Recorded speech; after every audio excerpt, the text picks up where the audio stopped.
Claudia Sheinbaum y Donald Trump acuerdan posponer aranceles a cambio de militares en la frontera. En Nuevo Laredo, Tamaulipas, se desata la balacera y detienen al Ricky. Ahora Canadá nombra a los cárteles mexicanos como organizaciones terroristas. Siguen las irregularidades en la tómbola judicial. Vamos con toda la información. Bienvenidas, bienvenidos.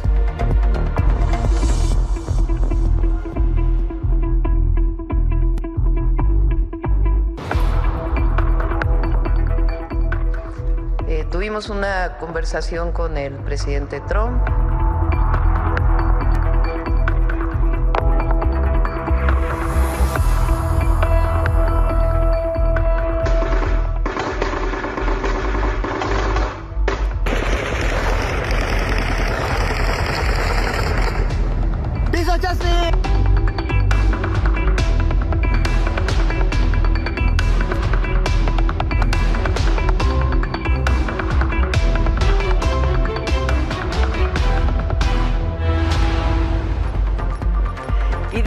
De la llamada entre la presidenta de México y el presidente de Estados Unidos, entre Claudia Sheinbaum y Donald Trump, que desactivó temporalmente la imposición de aranceles, el secretario de Estado de Estados Unidos, Marco Rubio, quien está en El Salvador, dijo que México no está incluido en la gira, pero no descartó una visita futura.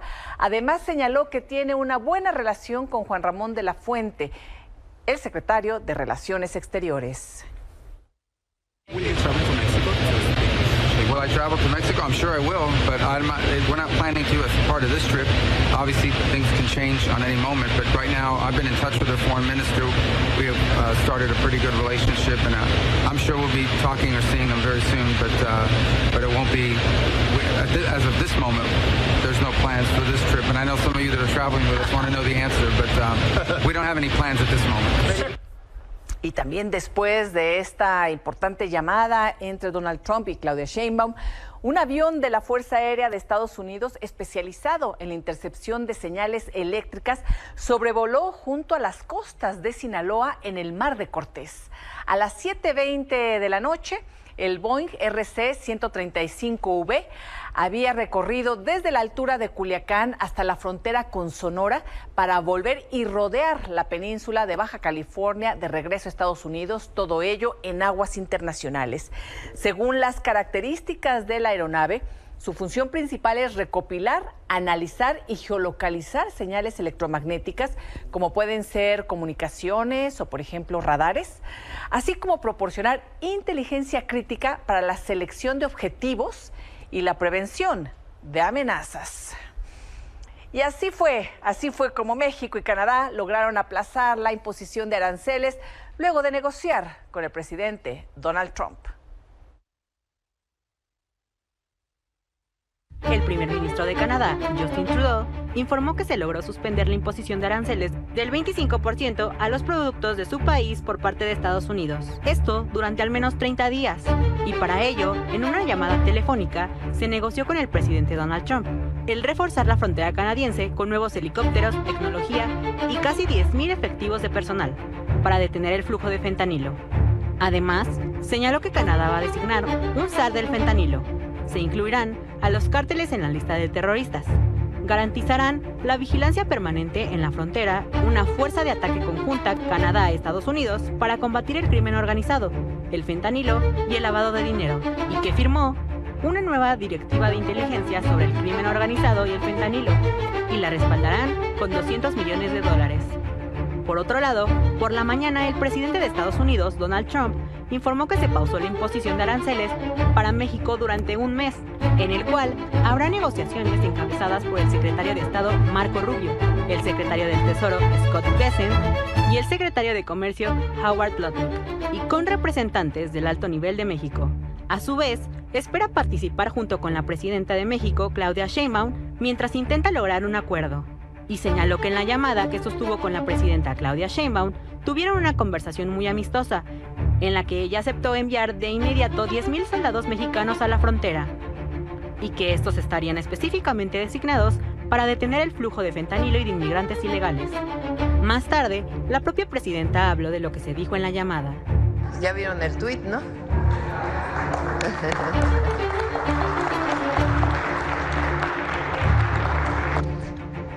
Tuvimos una conversación con el presidente Trump. Habló el día de ayer, a través de la embajada nos hicieron saber que iba a llamar el día de hoy a las 8 de la mañana. Nos planteé que pues que habíamos estado trabajando juntos en migración, que había resultados y hablamos entonces del interés que tenía él y nosotros también de reducir el tráfico de fentanilo que se da de México a Estados Unidos y de otras drogas. Y finalmente pues llegamos al acuerdo que está en el acuerdo que se puso de poder poner más guardias nacionales en la frontera norte para proteger la frontera y evitar el tráfico de drogas, y en particular el tráfico de fentanilo. Desde el despacho Oval, Donald Trump dijo que aunque fue una conversación amistosa, el tema de los aranceles aún no está definido. With Mexico, we had a great talk with Mexico, and we had President Sheinbaum is a woman. I like her very much, and we've had good relationships, but we have to stop fentanyl from coming in, whether I like somebody or not, and we have to stop the illegal aliens. And they've agreed to put in 10,000 soldiers permanently, like forever, a big incentive to do. Other than that, we've agreed to talk and consider various other things. We haven't agreed on tariffs yet. De gira por El Salvador, Marco Rubio, secretario de Estado de Estados Unidos, dijo que el gobierno de Trump quiere tener una buena asociación con México y espera visitar pronto nuestro país para negociar los cambios que refieran al tema arancelario. Send 10,000, yeah, they're going to send 10,000 border agents. The president's expressed his frustration with the flow of fentanyl and illegal migration. So that's a good step. So the president, I think, has extended it by another month. And I wasn't on the call, but my understanding it was a good call with President Sheinbaum. And, we want to have a good partnership with Mexico. They'll always be our neighbor. And so it's a country that we do a lot of things with, but we have legitimate concerns about not just the existing, but the rapidly growing presence of dangerous cartels, who in some cases operate as governments in parts of Mexico. Milenio Noticias.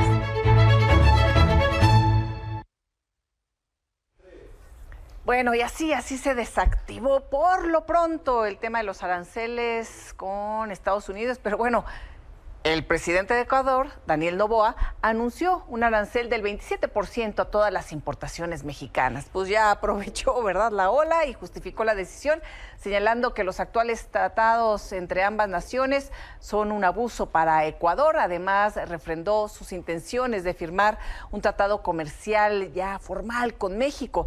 Destacó el actual intercambio que, de acuerdo a él, representa grandes pérdidas para su país. Recordemos además que las relaciones entre México y Ecuador están rotas luego del asalto que hubo en la embajada mexicana en Quito para detener al ex vicepresidente de Ecuador, Jorge Glass. Y en Nebraska los migrantes viven con temor de ser detenidos y deportados. Me da mucha tristeza porque supuestamente solo iban a deportar a los criminales y no lo están haciendo así. Es parejo, y hasta personas que tienen un permiso de trabajo los están deportando, los agarran, los deportan, no les dan la oportunidad de pelear para estar aquí, pues. Hay muchísimo miedo, hay un terror, digamos, por decirlo de una manera. Se ha notado el cambio en las actividades regulares, se ha notado que la gente ya no va a comprar, ya no sale a divertirse, ya no sale a convivir. Como en todo Estados Unidos, en Nebraska la comunidad latina tiene miedo. Intentan continuar con la rutina, pero la amenaza de redadas, de persecuciones, de agresiones de quienes apoyan las políticas de Donald Trump afecta más que sus nervios. Unos tienen permisos, otros no. La mayoría tienen padres, hermanos, hijos de los que podrían ser separados y podrían perder hasta los bienes y ahorros que lograron reunir en meses o años. Creo que ha sido una mezcla de emociones. Parte de lo que afecta a esas reacciones también es el historial de cada uno. ¿Qué historia tienen? ¿Cuál es su cuento de estar aquí entre familia? Hay diferentes generaciones que están aquí. Hay familias que han estado aquí por 2 generaciones, hay familias que han estado aquí por 5 o 6. El terror se ve reflejado en las calles vacías. Nadie quiere exponerse, nadie quiere estar solo. Sin embargo, también hay empoderamiento y unión. Soy mexicano, esa es mi bandera. Yo la levanto por donde quiera, verde, blanco, rojo. La resiliencia es algo que hemos visto también ser muy poderoso en la comunidad. Así que de la misma forma que vemos emociones bajas, también vemos emociones altas. Y hay gente que siente una, inmediatamente siente la otra. Hay gente que empieza con algo como empoderamiento y en algún momento se encuentra sintiendo confundido. Pese a que Nebraska es un estado con mayoría republicana y no es santuario de migrantes, se han organizado para unirse y darse la mano en momentos de crisis como este. Sí, nosotros ya tenemos un plan y pues si está en nuestras manos nosotros no vamos a cooperar. Si es ley, tienen una orden y si ya no podemos hacer nada, tendríamos que, pero por el momento nosotros no vamos a aceptar nada y vamos a proteger a nuestra gente. O sea, ¿no los dejarías entrar? No. ¿Qué les dirías?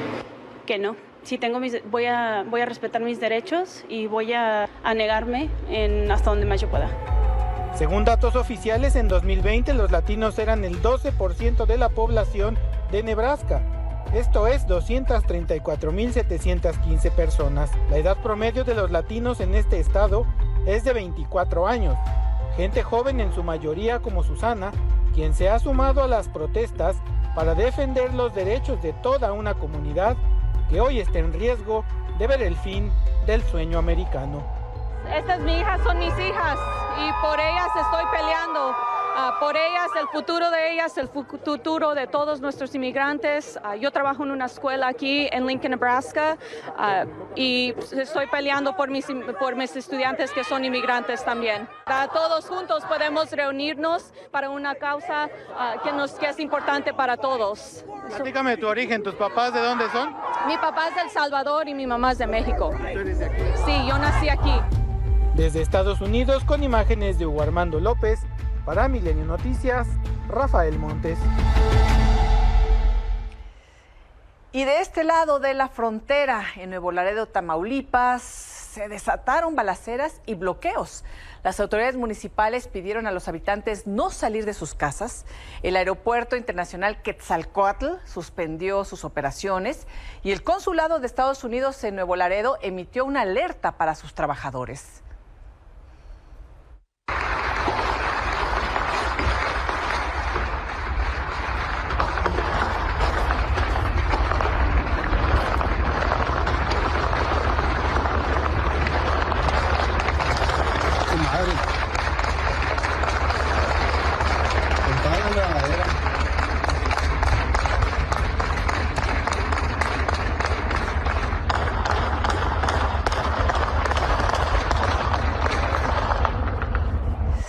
Y estos enfrentamientos y balaceras en Nuevo Laredo están relacionadas con la detención de Ricardo González Sauceda, alias El Ricky, jefe regional en Nuevo León, Tamaulipas y Coahuila del Cártel del Noreste. En agosto del 2024, El Ricky, junto al grupo criminal Los Chokis, atacaron a militares en Nuevo Laredo y en 2022 asesinó a 6 elementos de la Fuerza Civil en Nuevo León. ¡Métete al piso! ¡Piso!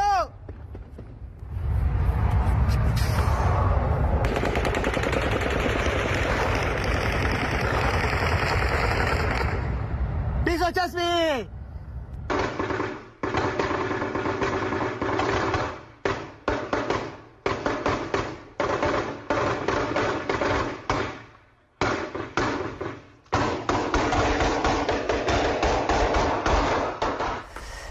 Y en Sinaloa, un agente de la policía de Culiacán fue secuestrado y asesinado. Un grupo armado ingresó a su casa durante la madrugada, lo sacó a la fuerza junto con su esposa e hijo de 5 años. A la esposa y al hijo los liberaron, al policía lo mataron. Su cuerpo fue localizado en la carretera Culiacán-El Dorado y junto a él dejaron una narcomanta con amenazas a otros policías. y asesinaron a Mario Jiménez Castro, alias El Castor, operador financiero de la facción de los Chapitos.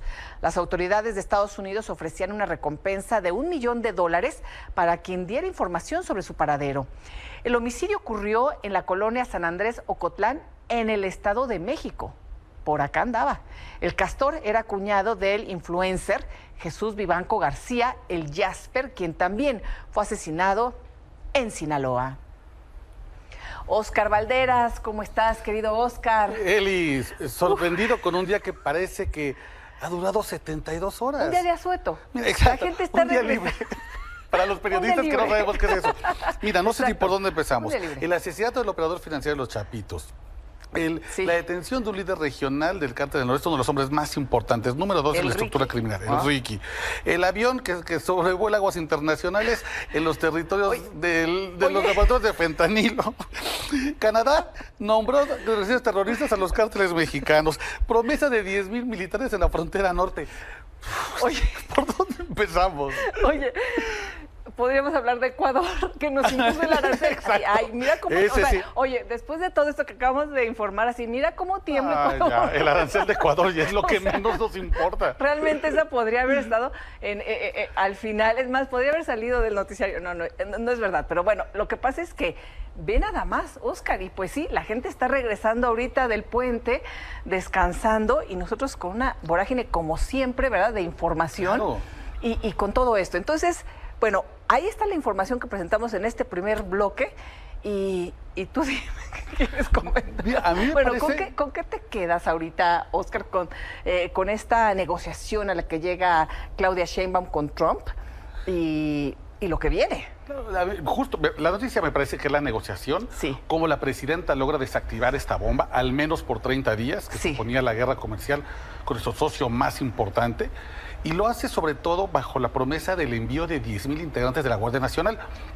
Ayer, Eli, 2 de febrero, la Guardia Nacional publica un comunicado en el que en Panteló, Chiapas, que es una zona de conflicto intenso, los elementos de la Guardia Nacional estaban reparando refrigeradores y haciéndole cortes de cabello a los pobladores de Panteló. En eso tienen ocupada la Guardia Nacional.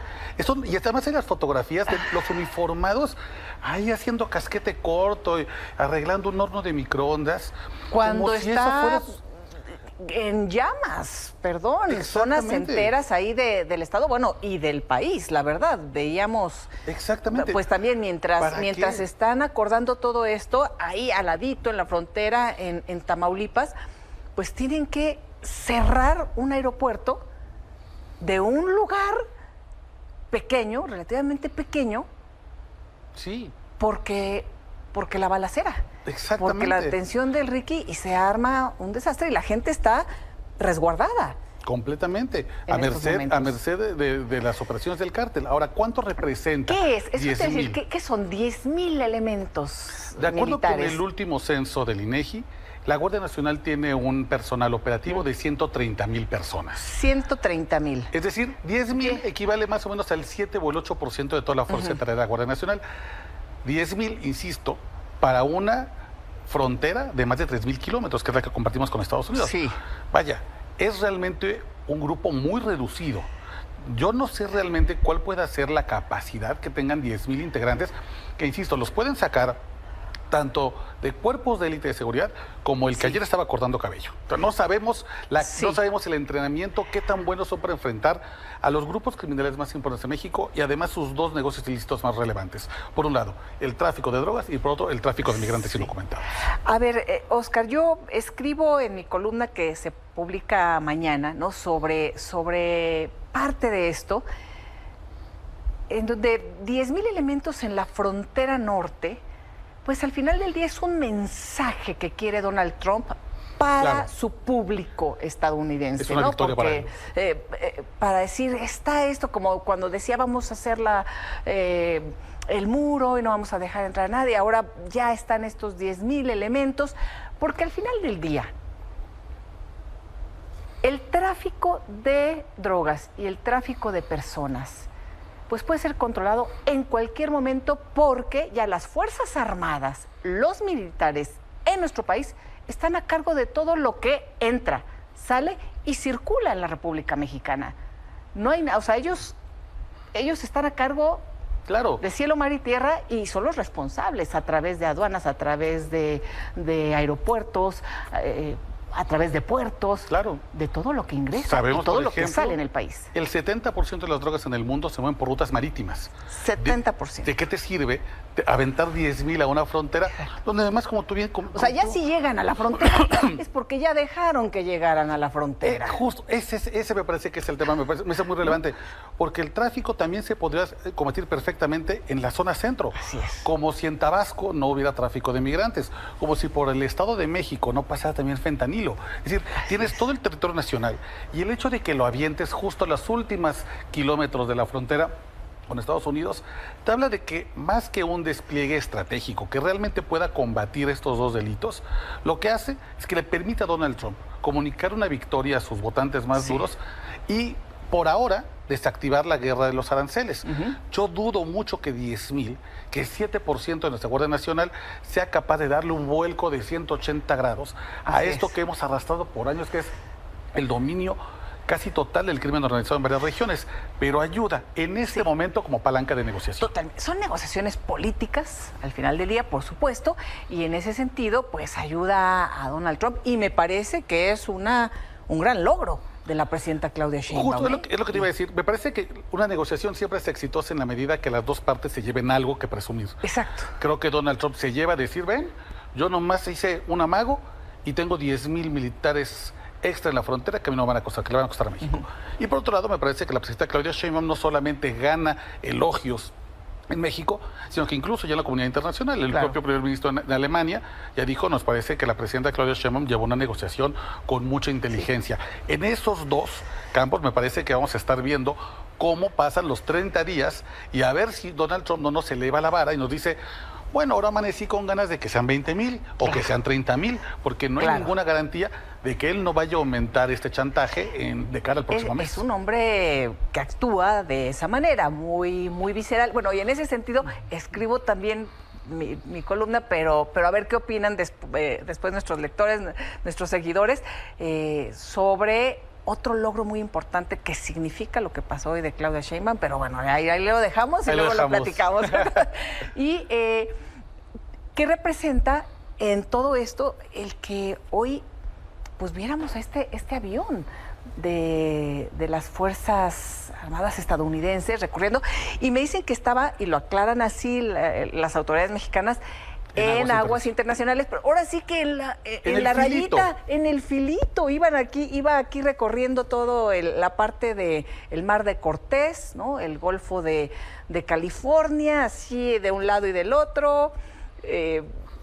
Entonces ni es de uno, estaba todavía en aguas internacionales, pero al final del día recorre la península de Baja California, da la vuelta, sube con toda esta tecnología para detectar comunicaciones y también para realizar posibles impactos importantes. Salvo algunos lugares, zonas urbanas como Culiacán, el crimen organizado en esa región no se comunica con celulares, utiliza radios. Porque muchas veces están en lugares muy inaccesibles, con poca señal para las empresas de telecomunicaciones, y los radios son su forma de operar. Dependiendo de la tecnología con la que cuenta este avión, que por supuesto que debe ser de la última generación, es que seguramente incluso desde aguas internacionales, que es un mensaje... Pueden captar estas señales. Y hay dos regiones que me parecen muy interesantes. Por un lado, el norte de Sinaloa, que es donde dicen que está concentrada la mayor cantidad de laboratorios clandestinos de fentanilo, y por otro lado, Ensenada, que es uno de los puertos más importantes para la llegada de precursores químicos con los cuales se diseñan drogas sintéticas que llegan al Pacífico de Estados Unidos. Llegan de Asia por Lázaro Cárdenas, luego llegan a Manzanillo, y si 70% de los precursores se mueven por rutas marítimas, llegan luego a Ensenada, y de ahí es un brinco a California. San Diego como uno de los puntos de conexión de la droga que llega a todos los lugares de Estados Unidos hacia el norte. Entonces, yo creo que es por un lado una provocación, sin duda. Imagínate andar ahí cercando, merodeando la reja de tu vecino y diciendo, no, es que esto todavía es vía pública. Pues sí, pero andas paseándote por acá. Y por otro lado, creo que nos deja muy claro cuál es la región ¿Qué más le preocupa a Donald Trump? Es sin duda la parte de Sinaloa. Sí. Me parece que nos Sinaloa. ha dejado clarísimo que ahí tiene su foco de atención. Y por otro lado, los puertos marítimos más cercanos a California, donde también hay una producción importante de fentanilo.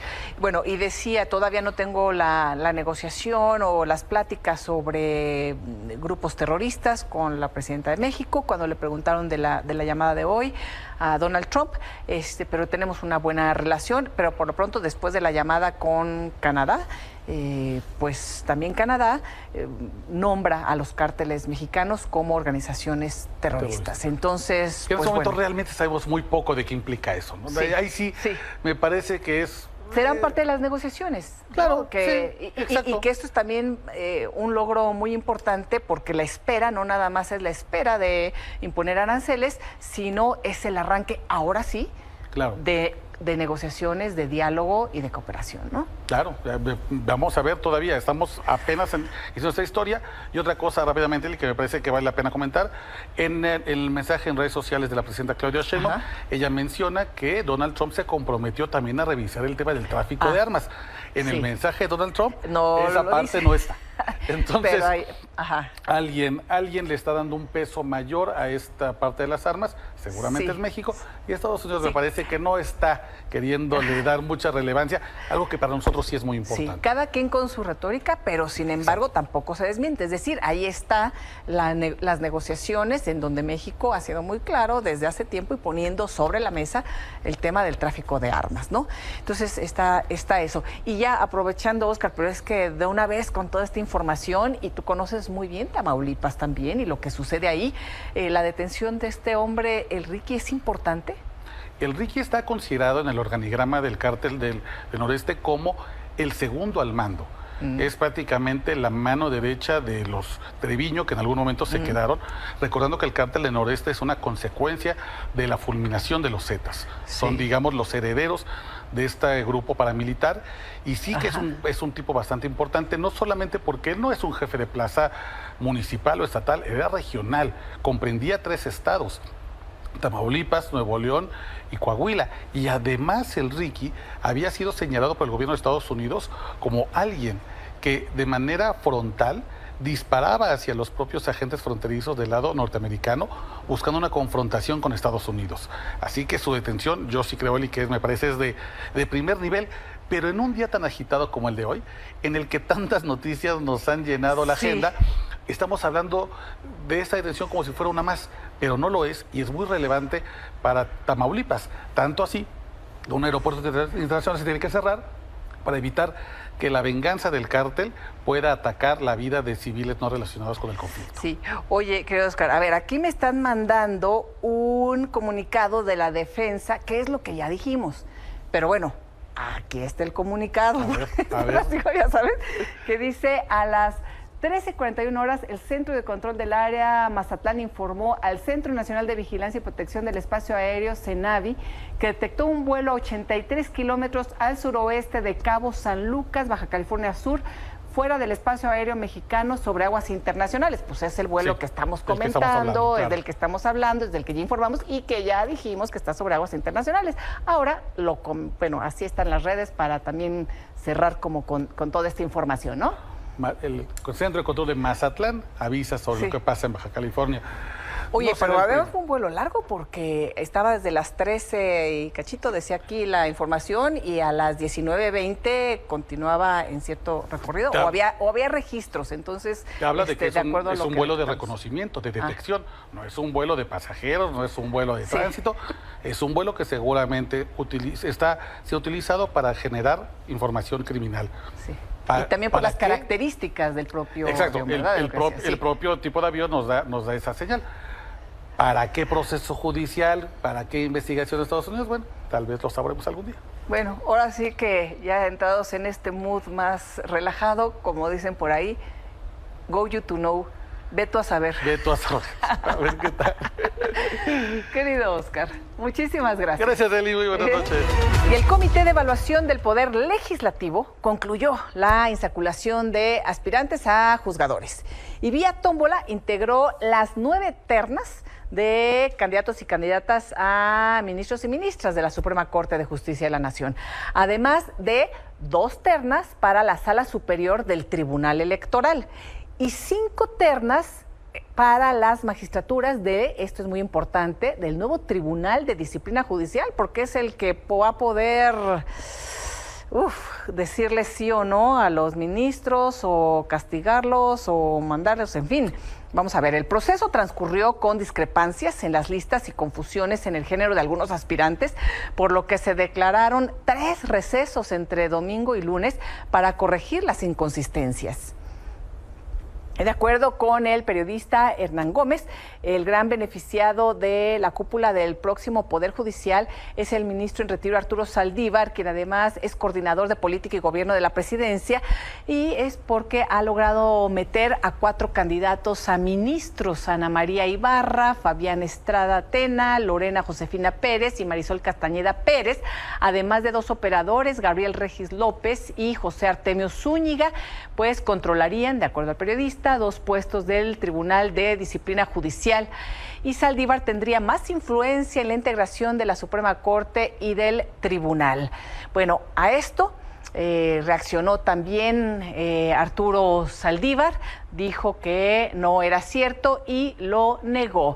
Por su parte, Roberto Gil Suart, quien quedó eliminado como aspirante a ministro de la Suprema Corte de Justicia, señaló en sus redes sociales que esta chicanada es tan ridícula y falsaria que en la primera etapa del propio proceso, los 2 comités de selección validaron que no tenía ningún impedimento para participar y que para poner en evidencia que los descalificaron por cobardes, ahora va a impugnar.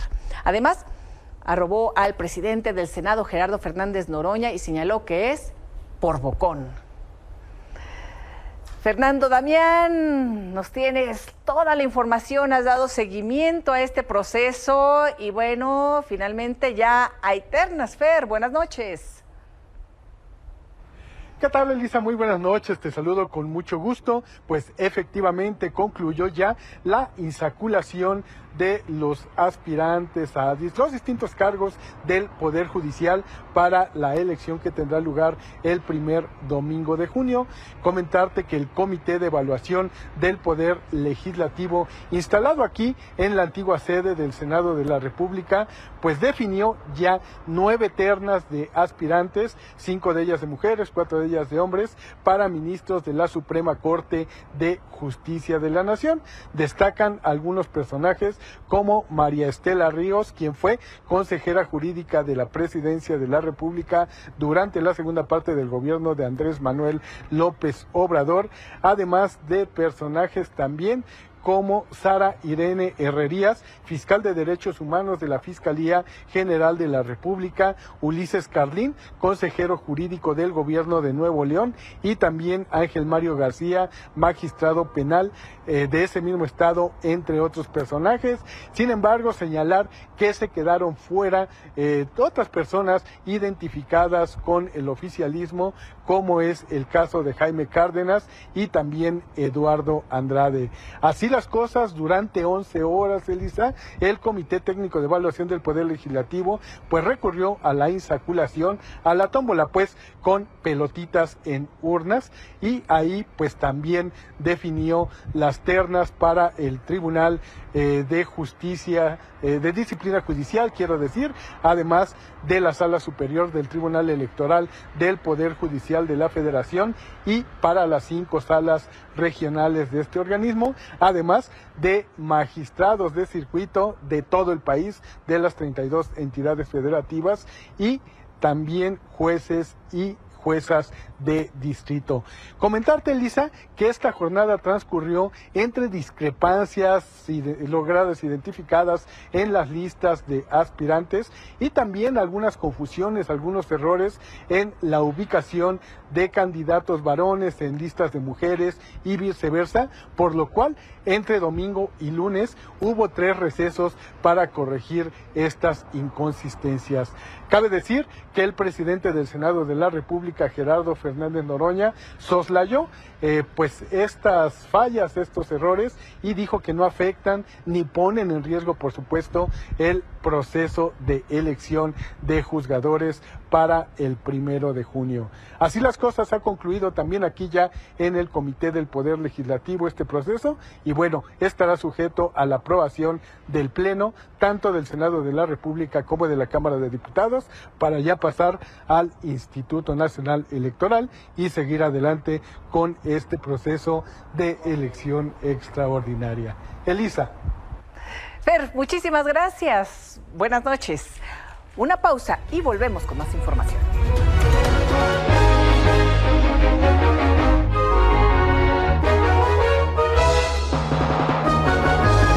Manuel Somoza, buenas noches, querido Manuel. Nos traen que sí, que no, traigo finto. ¿Qué cosa? Pero qué bueno que no. Así es. Hoy en la mañana nos despertamos con la noticia de un diálogo. Hay que darle mérito a la Presidente. Sí. Lo hizo francamente bien. Y nos dan una pausa de 30 días, que evidentemente hay que aprovechar. Sí. Yo no tengo la menor duda de que Donald Trump está utilizando los aranceles como medida de presión para negociar otra serie de cosas. Y es lo que ha estado haciendo. Sin embargo, pues es lo que nos tocó y hay que hacer nuestro trabajo. La pausa la debemos de aprovechar en el sentido de los aranceles, porque yo creo que hay muchos motivos y razones con las cuales vamos a poder convencer a Estados Unidos de que las tarifas no son la solución. Estados Unidos es muy importante, sin embargo su comercio internacional no es lo más importante de esa economía. La fuerza de esa economía está en su mercado interno. Sin embargo, el comercio exterior le ha ayudado a que su mercado interno se fortalezca, sea más competitivo y más eficiente. De tal forma que el déficit que tiene Estados Unidos con Canadá y con México no es más que un pequeño precio a pagar por todos los beneficios que fortalecen su mercado interno. El recibir pues cerca de 900,000 millones de dólares de bienes y servicios a precios muy competitivos y más baratos que en el resto del mundo no es cosa menor. E insisto, la fortaleza de ese país está en su mercado interno, no en su mercado de exportaciones. O sea que ahí tenemos una gran beta para explotar y para demostrar que lo que aporta la parte comercial, si neteáramos el déficit con los beneficios que recibe el mercado interno, se daría cuenta cómo realmente Estados Unidos se ha beneficiado, al igual que México y de Canadá, de esa asociación que lleva nada menos y nada más que 30 años. Además, creo que hay que hacer otras cosas. Evidentemente hay que fortalecer la seguridad. Está muy bien no aceptar que somos un narcogobierno de ninguna manera, pero debemos reconocer que el crimen organizado se ha logrado infiltrar algunos gobiernos estatales y municipales. La lucha contra el crimen organizado la debemos de endurecer. Es importantísimo porque es parte de los argumentos que ellos están usando para bloquearnos en la parte comercial. Y en la parte de migración también tenemos que ser propositivos. Hay que regresar a las épocas donde en Estados Unidos podían ir trabajadores de México de carácter temporal y regresar ir en forma legal y regresar en forma legal al país. Hay que incrementar este tipo de acuerdos porque además nuestra mano de obra y nuestras gentes son muy necesarias para el desarrollo de muchas de las industrias que Estados Unidos tiene en puestos que los norteamericanos ya no quieren ejercer. O sea que tenemos todo para ganar. Aprovechemos estos 30 días para ser no defensivos, sino propositivos. Exacto. Creo que México lo está haciendo bien. Bueno, pues vamos hacia adelante, pero vamos con todo. Sí, Manuel. Y bueno, y por lo pronto el tipo de cambio, ahí va, ¿no? Bueno, fíjate, hoy en la mañana amanecimos en 21.27 antes del anuncio. Exacto. Y después del anuncio se bajó a 20.60 y finalmente cerró en 20.40. En este momento está en 20.40 en los mercados fuera de México. O sea que esa es una magnífica noticia, el reflejo de ello. Pero no solo en el tipo de cambio. Las bolsas internacionales, el viernes que cierran después de que el peso cierra, se vieron afectadas negativamente. Igual amanecieron hoy muy negativos los índices bursátiles en Estados Unidos y recortaron en forma muy importante las pérdidas. Los futuros para el día de mañana indican que las bolsas en Estados Unidos van a subir como producto del acuerdo y de esta pausa entre México y los Estados Unidos. Sí, pues fue positivo finalmente, así cerramos, ¿no? Después de este acuerdo, un respiro. Muchísimas gracias. Un respiro, pero no nos dormamos en nuestros laureles, hay mucho que hacer en estos 30 días. Muchísimas gracias, querido Manuel. Buenas noches. Gracias a ti, mañana nos vemos para ver qué pasó.